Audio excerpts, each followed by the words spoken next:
बहुत बहुत धन्यवाद अध्यक्ष जी, हुड्डा जी और हमारे मीडिया के मित्रों।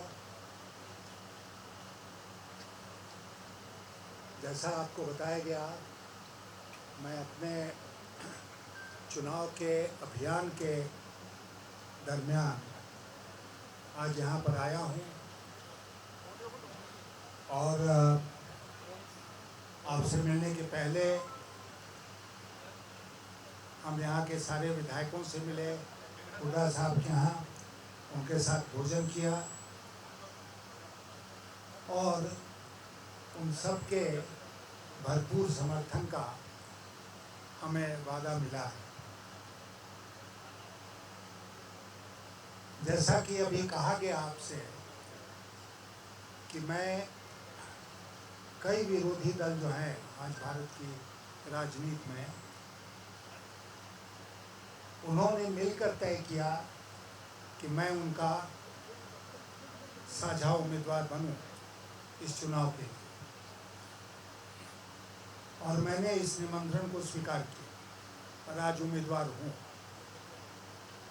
मैंने 27 जून को अपना नामांकन किया और 27 जून के बाद से लगातार हम घूम रहे हैं, कई प्रदेशों में जा चुके हैं और अभी जो कुछ दिन बचे हैं उसमें बचे हुए प्रदेशों में जाएंगे। हर जगह मेरा जो कार्यक्रम होता है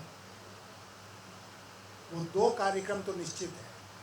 नंबर 1 कि वहाँ जो समर्थक विधायक हैं उनसे हमारी मुलाकात होगी, जैसे आज यहाँ पर हुई, और दूसरा जहाँ मैं जाता हूँ वहाँ पर मीडिया से अवश्य मिलता हूँ, चाहे खबर छपे या न छपे।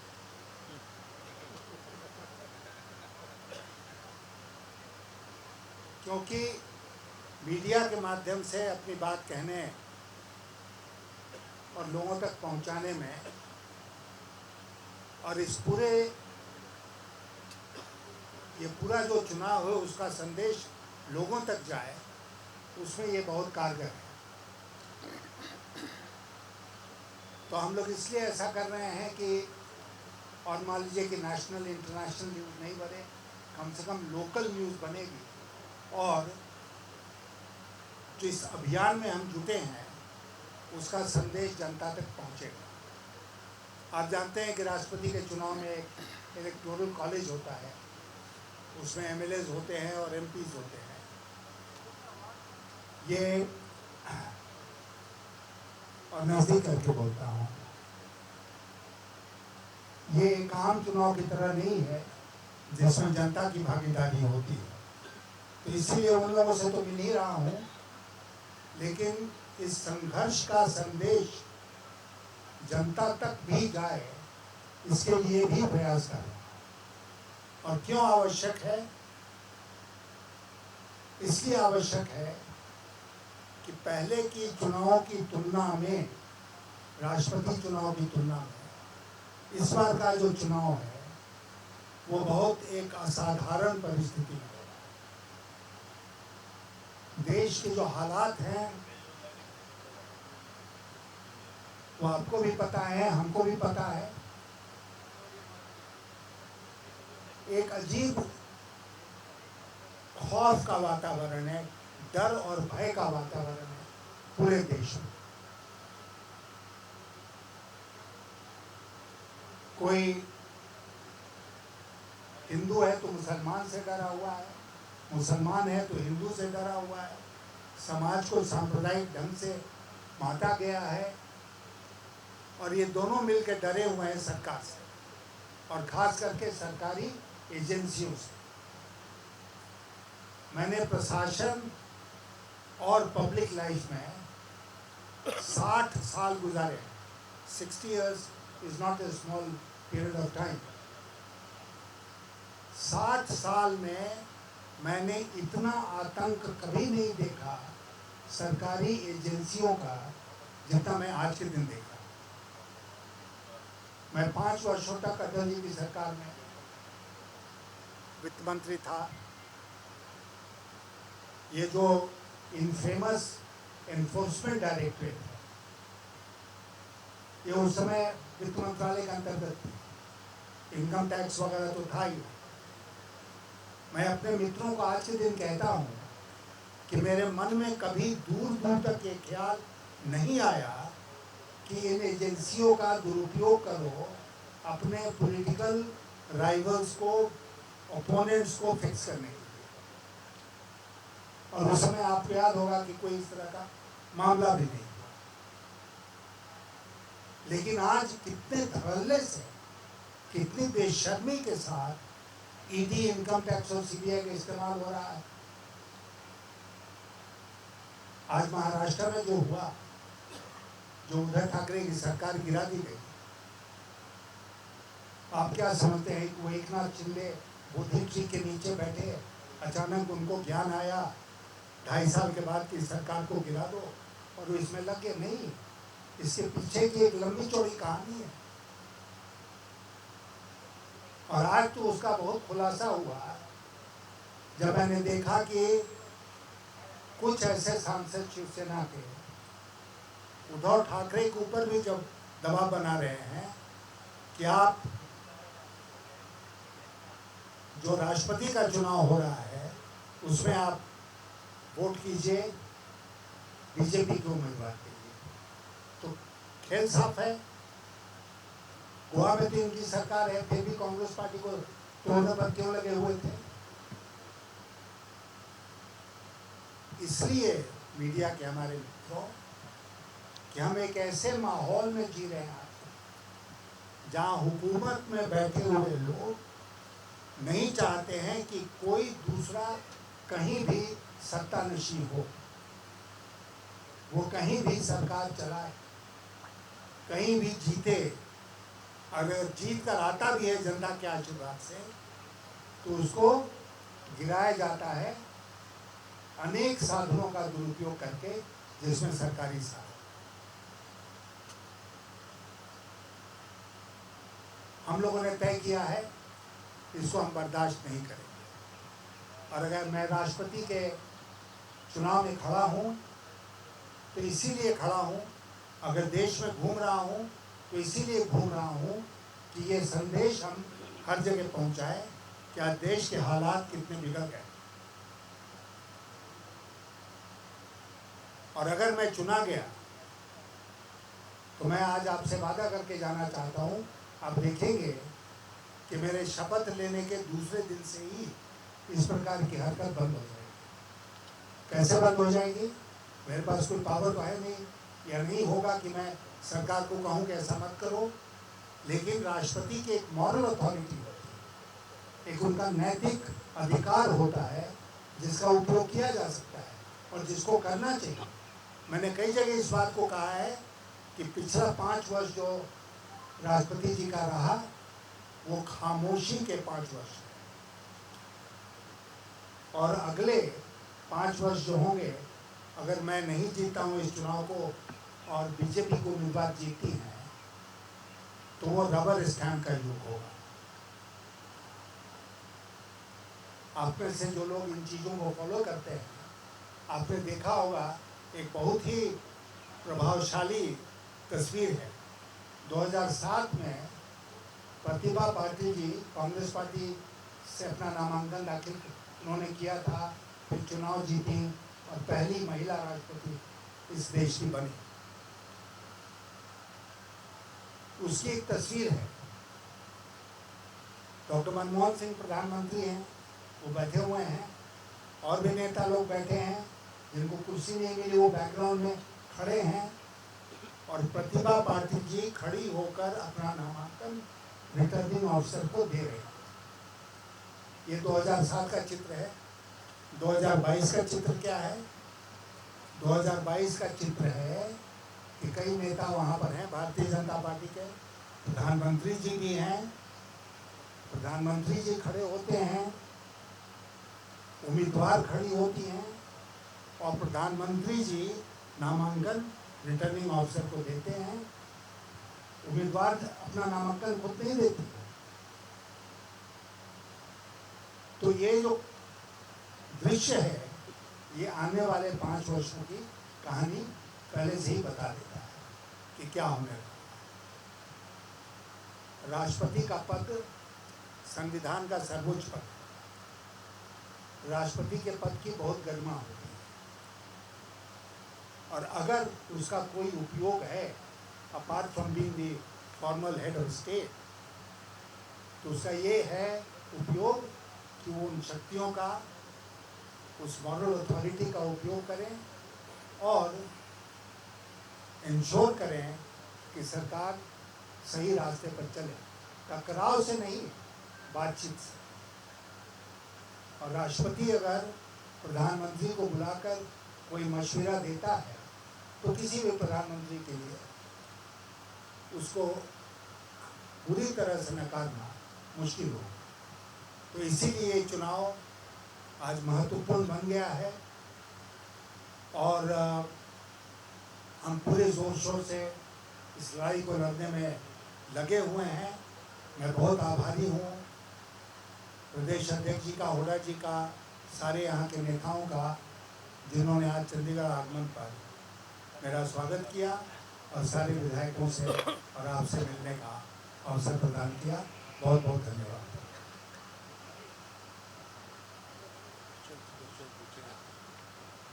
Any questions? नहीं, मैं तो हमारे माननीय हमारे उम्मीदवार राष्ट्रपति के माननीय सिन्हा जी, अध्यक्ष जी, साथीगण, हमारे पुराने साथी कुलकर्णी जी, पूर्व सांसद और पत्रकार बंधु साथी, हमारी मीटिंग हो गई CLP की, वहाँ सिन्हा साहब थे वहाँ और सारे 30 विधायक थे वहाँ पर आए। 30 ने ही अश्योर किया है कि पार्टी की जो डायरेक्शन है उसके हिसाब से अब एक वोट सब 30 के 30 यशवंत सिन्हा जी को देंगे। तो ये आए हैं, इनका मैं आभार व्यक्त करता हूँ कि पहले वहाँ आए, अब PCC में आप लोगों से मिलने के लिए आए हैं। सारी इन्होंने बात तफसील में आपको बता दी है, तो मैं इनका फिर से यहाँ आने पर स्वागत भी करता हूँ, धन्यवाद भी करता हूँ और आपसे आगे करता हूँ कोई क्वेश्चंस सिन्हा साहब से हो तो you can raise hand, we'll send mic to you. Sinha साहब नमस्कार। सिन्हा साहब इधर से। सिन्हा साहब 2 सवाल है। जब आप अटल बिहारी वाजपेयी की सरकार की सरकार में थे, मेरा नाम कुमार रमेश है। पहले अपना परिचय देने का कष्ट करेंगे तो मेरा नाम कुमार रमेश है। सर, जब आप अटल बिहारी वाजपेयी जी की सरकार में थे, आपने कहा कि इस प्रकार की कभी भी स्थिति नहीं पैदा हुई कि ED, CBI और तमाम चीज़ों का उपयोग किया जाए, लेकिन ये सरकार इस प्रकार चीज़ें कर रही है। आपको क्या लगता है कि उनकी योजना है कि विपक्ष को बिल्कुल धराशायी खत्म कर दिया जाए, और आप अपनी जीत को लेकर कितना आश्वस्त हैं? क्योंकि ये माना जा रहा था कि विपक्षी दल के जो लोग हैं, अगर वो चाहे तो आप जीत जाएंगे, कितना आश्वस्त हैं? विपक्षियों से कितनी बातों पर? एक तो मैं बहुत विश्वास के साथ इस बात को कह सकता हूँ, अटल बिहारी वाजपेयी की सरकार में एजेंसियों का इस तरह का दुरुपयोग का कोई किसी तरह का दुरुपयोग नहीं होता था। और मैंने आपको बताया कि 4-5 साल तो मैं स्वयं वित्त मंत्री था और बहुत सारी एजेंसियां हमारे अंतर्गत थी। वो अटल जी सहमति के आधार पर आगे बढ़ा था, ये सरकार टकराव के आधार पर आगे बढ़ा था। दोनों में मौलिक फर्क जो है वो यही है, कॉन्फ्रंटेशन पहले कंसेंसस, आज कॉन्फ्रंटेशन। आश्वस्त, जहाँ तक आपने पूछा जीत के बारे में, तो मैं आश्वस्त नहीं होता कि इस बुढ़ापे में नगरी नगरी द्वारे द्वारे क्यों दौड़ता, इसीलिए दौड़ रहा हूँ कि मैं आश्वस्त हूँ। और मैं आज यहाँ आपको बता के जाना चाहता हूँ कि जो दृश्य आपको सामने दिख रहा है ना, उसके पीछे भी एक दृश्य है।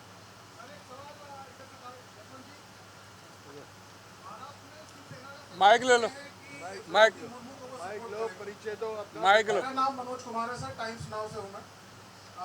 शिवसेना ने ऐसे संकेत दिए हैं कि वो द्रौपदी मुर्मू को सपोर्ट करेगी प्रेसिडेंशियल इलेक्शन में। ये कितना बड़ा सेटबैक है कांग्रेस के लिए और आपके लिए? नहीं, ये सेटबैक तो क्लियरली है अगर उन्होंने इस तरह का फैसला किया है, क्योंकि हम तो ये उम्मीद करके चलते थे कि जो बचा हुआ धड़ा है उद्धव ठाकरे के साथ वो हमारे समर्थन में रहेगा, और ऐसा उन्होंने आश्वासन भी हमको दिया था। लेकिन मैं आपसे फिर जोर देकर इस बात को कहना चाहता हूँ कि कई फैक्टर्स के चलते वक्तव्य लोग एक प्रकार का देंगे, वोटिंग लोग दूसरे प्रकार से।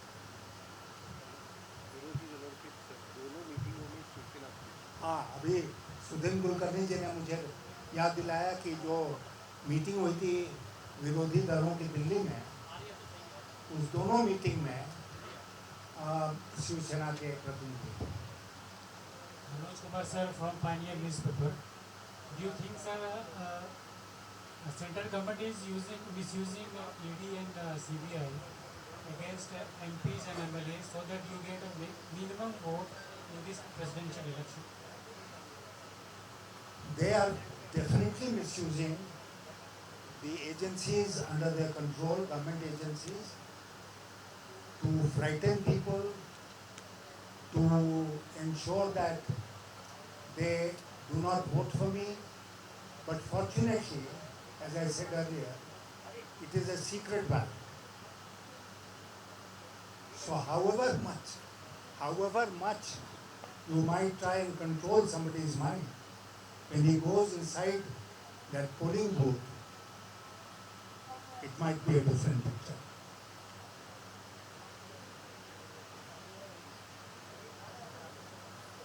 सिन्हा साहब, डॉक्टर सुरेंद्र धीमान, संपादक दैनिक सवेरा हरियाणा। आपका जो चुनाव है, क्योंकि एमएलएज और एमपीज के द्वारा आपका मतदान उन्होंने करना है, आम जनता के द्वारा नहीं किया जाना है, और जो आपका मैंडेट है, जो आपका घोषणा पत्र एक प्रकार से कह सकते हैं कि जो पब्लिक के बीच में जा रहे हैं, वो एजेंसीज का दुरुपयोग और भय का माहौल, ये दो मुझे लगता है दो बिंदु आपके मुख्य केंद्र बिंदु में है। पर क्योंकि वोट एमपी और एमएलएज में देना है, वो संख्या अगर क्योंकि सीक्रेट बैलेट में, जैसे आपने कहा कि सीक्रेट बैलेट में मुझे ही मिलेगा, हो सकता है अंतरात्मा कुछ लोगों की जाग जाए और इस एजेंसीज के दुरुपयोग के खिलाफ आपको वोट दें। लेकिन जो नंबर्स हैं वो अभी आपको जो विपक्ष की तरफ से सहमति मिली है या मिलने जा रही है, वो कितनी? अब देखिए, आज हम लोग बात कर रहे हैं 12 जुलाई को, चुनाव है 18 जुलाई को। एक डेवलपिंग सिचुएशन, कल अगर आप हमसे बात करते हैं तो वो सवाल जो पूछा गया शिवसेना के बारे में वो नहीं पूछा गया होता। तो डेवलपिंग सिचुएशन में आज के दिन कैलकुलेशन करके बता देना मैं सही नहीं मानता हूँ। हम लोग देखेंगे 18 जुलाई तक क्या स्थिति बनती है, और फिर जोर दे के इस बात को कहूँगा, एमपीज एमएलएज ही वोटर्स हैं, लेकिन उसमें से भी बहुत लोग इन एजेंसियों के द्वारा भ्रष्ट किए गए। सिन्हा साहब, आप एक बड़े सियासतदान के साथ ही आप एक सीरियस थिंकर भी हैं।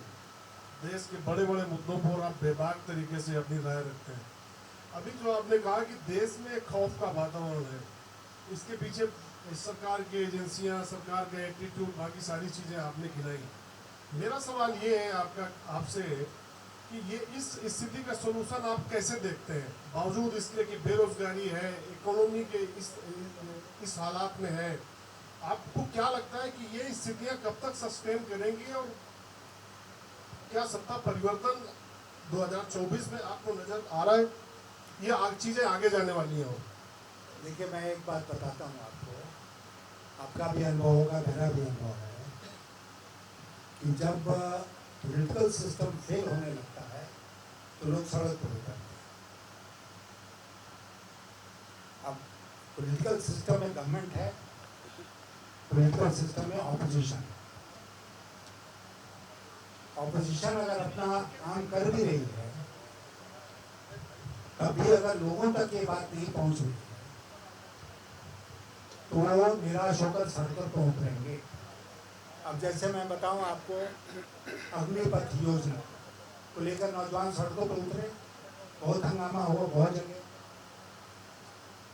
क्यों हुआ? इसलिए कि पार्लियामेंट सेशन में नहीं है, वहाँ कोई बहस इसके बारे में नहीं हो रही थी, जिससे लोगों को लगे पार्टियों के स्टेटमेंट्स आए इसका विरोध करते हुए, लेकिन लोगों को लगा कि ये नाकाफी है, इसलिए लोग खुद सड़क पर उतरे। बेरोजगारी और महंगाई, बेरोजगारी को लेकर तो लोग सड़कों पर उतरे हैं कई जगह, महंगाई को लेकर भी सख्त नाराजगी है लोगों की, लेकिन सरकार ने सांप्रदायिकता का दुरुपयोग करके इसको दबाने का प्रयास किया। और आप और हम जानते हैं इस बात को कि अगर हम अंदर से नाराज भी हैं किसी बात को लेकर, तो हम सोचते हैं चलो कोई बात नहीं है, ये सरकार उस समुदाय को तो ठीक कर रही है, फिक्स कर रही है, दबा रही है, तो उससे हमको संतोष है। जैसे नोटबंदी में क्या हुआ, हमको कोई लाभ नहीं हुआ, मैं गरीब था, लेकिन हमको लगा कि अमीरों को दबाया, ये गया मैसेज, तो हम भी खुश हो गए। कैसे दबाया गया, क्या हुआ? 6 साल के बाद मैं आपसे एक सवाल पूछता हूँ कि मुझे बताइए कि कौन सा बड़ा काला धन नोटबंदी के चलते इस देश में पकड़ा गया?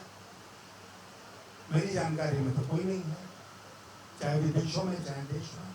लेकिन नोटबंदी का एक दूसरा असर जो हुआ वो बहुत घातक हुआ कि जितना काला धन था देश में वो सारा का सारा बैंकिंग सिस्टम और वाइट हो गया।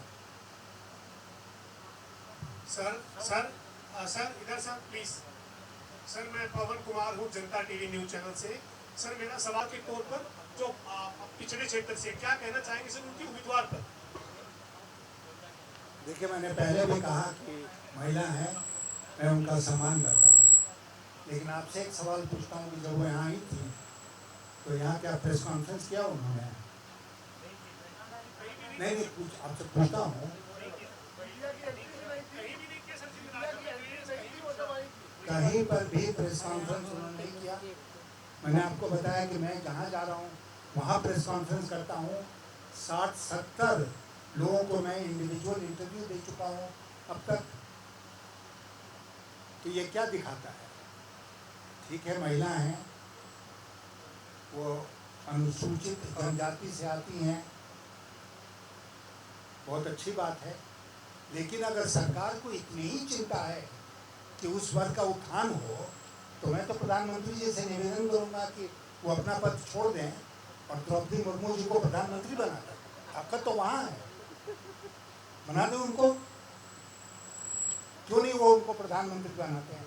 अगर बनाना है और आदिवासी महिला का उत्थान करना है, वो नहीं करेंगे, ऐसा वो नहीं करेंगे, क्योंकि ये सरकार प्रतीकों में विश्वास करती है, सिंबल्स में विश्वास करती है, जुमलों में विश्वास करती है।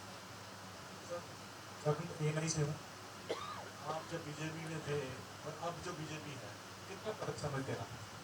क्या फर्क आएगा?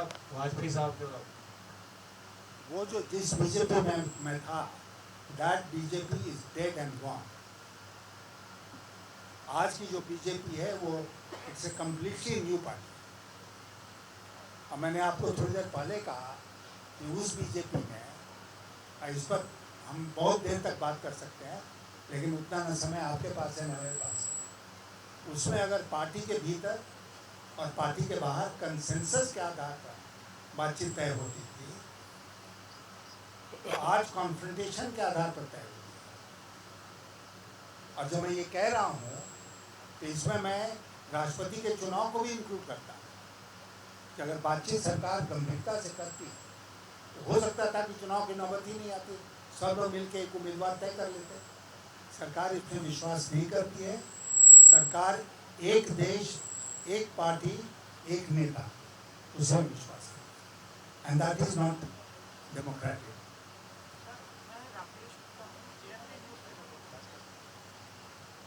नमस्कार सर, मैं राकेश गुप्ता हूँ, ANP न्यूज़ चैनल के। मैं चुनाव से हटके आपसे अर्थव्यवस्था पर एक सवाल करना चाहता हूँ। हमारे जो पड़ोसी देश हैं वो इसमें भयंकर संकट से गुजर रहे हैं, लेकिन आप ये बताएं, क्योंकि आपने मंत्रालय देखा है, और इस समय जो हमारे देश की स्थिति कहें, खासकर आर्थिक स्थिति है, अर्थव्यवस्था किस दिशा में जा रही है? देखिए, बहुत इसका लंबा चौड़ा उत्तर होगा, लेकिन संक्षेप में आपको बताता हूँ, आपने जो पड़ोसी देशों की बात की, तो श्रीलंका में एक संकट है, उसके बहुत विशेष कारण है और उसकी तुलना भारत से नहीं की जा सकती है। लेकिन जहाँ तक हमारी अर्थव्यवस्था का सवाल है, वो विषय हमने भी नहीं रखा, आपने भी नहीं पूछा, लेकिन यहाँ आते समय मैंने पूछा था कि आज एक्सचेंज मार्केट में रुपये की क्या कीमत है, तो बताया गया कि रुपये की कीमत 79 रुपीज़ 63 पैसे टू $1 रुपये की कीमत हो गई। अब आप पूरा एक इतिहास उठाकर देख लीजिए, अपने टाइम में यूपीए के 10 साल में मैंने रुपये की कीमत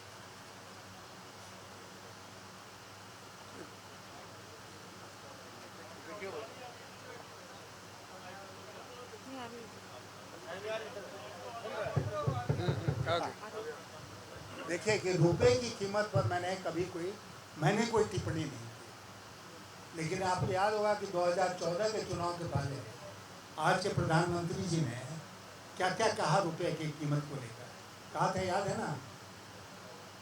उन्होंने कहा था पाकिस्तान का रुपया नहीं गिर रहा है, नेपाल का रुपया नहीं गिर रहा है, भूटान की करेंसी नहीं गिर रही है, श्रीलंका की करेंसी नहीं गिर रही है।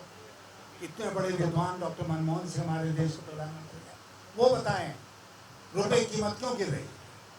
ये हमारे आज के प्रधानमंत्री सवाल पूछा करते थे। उस समय रुपए की कीमत थी 58 रुपीज़ 44 पैसे टू $1, 58 रुपीज़ 44 पैसे। आज हो गया 79 रुपीज़ 63 पैसे। आज उनसे हक बनता ना इस देश की जनता का पूछने का कि रुपए की कीमत इतने नीचे क्यों चली गई आपके राज में। नंबर 1। नंबर 2 कि नोटबंदी का जिक्र मैंने किया आपसे, अब आप आंकड़े उठाकर देख लीजिए, मेरी बात को मत जाइए। 2016 में नोटबंदी हुई, 2017-18 से आप देखेंगे हर वित्तीय वर्ष में जो एनुअल ग्रोथ रेट होता है इकॉनमी का, वो जो 16-17 में 8% प्लस था, वो गिरते गिरते गिरते गिरते प्री कोविड ईयर में 4% पर आ गया। 4% पे आने में कोविड का कोई योगदान नहीं था, लेकिन 8% प्लस से गिरते गिरते हम 4% पर आ गए और उसके बाद कोविड आया तो माइनस में चले गए। अब वहाँ से रिकवर करने की कोशिश कर रहे हैं, लेकिन इसी बीच में क्या हुआ है कि दुनिया की अर्थव्यवस्था में एक भूचाल छाया हुआ है। सब दुनिया के देश जो हैं वो इंटरेस्ट रेट रेज कर रहे हैं। हमारे यहाँ भी आरबीआई ने ब्याज का दर बढ़ाया है। ब्याज का दर क्यों बढ़ाते हैं? महंगाई रोकने के लिए। लेकिन ब्याज का दर बढ़ाने से आप और हम खरीदारी कम करते हैं, इन्वेस्टमेंट कम होने लगता है, फिर डिमांड के ऊपर उसका असर पड़ता है, जो उसका चाहते हैं कि यह असर पड़े, डिमांड गिरने लगता है, फिर अर्थव्यवस्था स्लो डाउन में चली जाती है। लेकिन उससे भी बदतर स्थिति होती है जिसको इंग्लिश में स्टैगफ्लेशन कहते हैं, कि अर्थव्यवस्था में स्टैग्नेशन है, मतलब स्लो डाउन है, ग्रोथ नहीं है, और इन्फ्लेशन भी है। आज हमारे देश में हम इन्फ्लेशन भी देख रहे हैं, जो होलसेल इन्फ्लेशन वो 16-17%, रिटेल इन्फ्लेशन 7-8% के आसपास है। ग्रोथ रेट आप देखते ही कि नीचे है, तो इसको कहते हैं स्टैगफ्लेशन। कब तक चलेगा कहना मुश्किल है। और जो बेरोजगारी और महंगाई की बात हुई वो इसी से निकला हुआ है, जो रुपया नीचे गिर रहा है वो इसी से निकला हुआ है, और इसके बहुत बुरे परिणाम आने वाले दिनों में देखने को मिल सकते हैं। Hello sir, this is Sakshi Sharma from India news. Sir, जितने भी करंट मुद्दे होते हैं उस पर बेबाकी से आप अपनी बात रखते हैं। आपने अग्निपथ हो चाहे इन्फ्लेशन हो, सभी मुद्दों पर अभी बात रखी। एक और मुद्दा है जो अभी करंटली काफ़ी जिस पर चर्चा हो रही है, यूपी में जिस तरह से जनसंख्या नियंत्रण को लेकर कानून लेकर आने की सुगबुगाहट शुरू हो गई है, क्या आप मानते हैं, आपका क्या विचार है कि देश में इस वक्त क्या इस तरह के किसी कानून की ज़रूरत है या नहीं? उस पर यूपी में क्या करेंगे अल्टीमेटली वो जब होगा तब उस पर टिप्पणी करूंगा, लेकिन देखना भाई, लेकिन यूपी पर यूपी पर टिप्पणी करने से मैं खुद भी बहुत घबराता हूँ, और इसलिए घबराता हूँ कि मैं दिल्ली में माइक दे देना तानवीर। ये